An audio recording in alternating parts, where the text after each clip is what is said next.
Hey guys, Jobin here. The buddy of mine who I made the Kydex for the buck pack light, he also left me his Tenacious, which is a pretty cool knife. Feels nice in the hand, opens super smooth. But the reason he left it with me is because it had developed some pretty serious side-to-side blade play, and the pivot screw had completely stripped out. We couldn't adjust it with a Torx driver. So I did my standard solution, which is to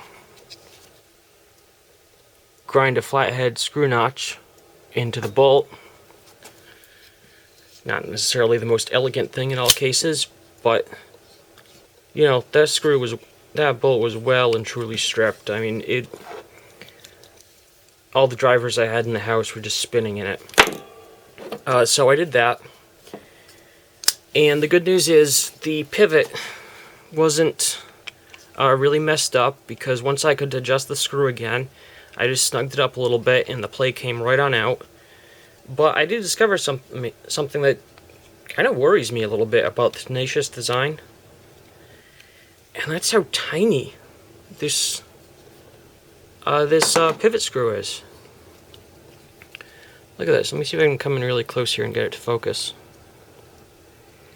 See that sort of shinier area around the metal in there? That tiny little bevel is all that's keeping this screw from just going straight through the knife. That's, excuse my dirty fingernails in the workshop. That's it. It's like hanging on by, speaking of fingernails, you know, it's like hanging on by its fingernails there. Skin of its teeth. That worries me a little bit. And like, let me pop this pivot out of here and show you how tiny that is.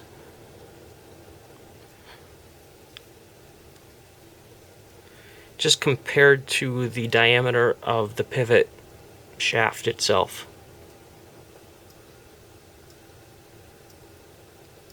That is not very big. That's like literally the thickness of my thumbnail. That just seems kind of underbuilt to me. Now, admittedly, I haven't heard like lots of reports of Tenacious's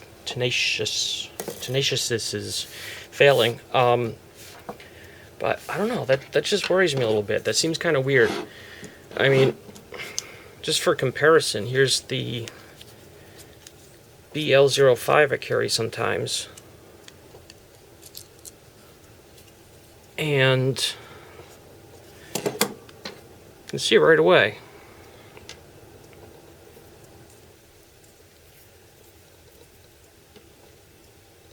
You know how much bigger that is.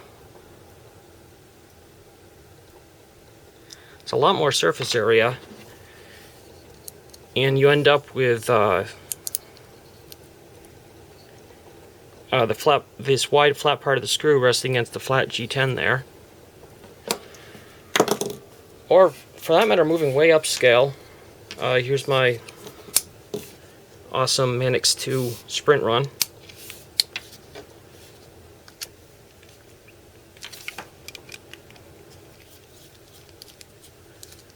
If you look at the way this one's set up, you got a sort of cone-shaped screw and a cone-shaped depression here milled out, which works out to quite a bit of surface area that the bolt's bearing down on when it's screwed in there. You know, several times more than the literal, you know, fingernail thickness of the Tenacious. So that's kind of weird. I wasn't sure what to make of that, because normally I think of Spyderco knives, even their cheaper ones, as being very well built, but I don't know, this just seems like it's asking for failure down the line. I don't know, guys. Let me know what you think. Just thought it was kind of interesting, thought I'd share it. You know, let me know if you thought it was interesting. Alright, guys, take it easy, and always remember where your knife is. Yeah.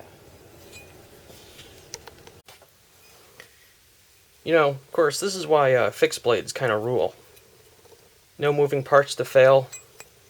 No surprises under the hood. Just one-piece steel construction. Maybe some handle scales bolted onto it.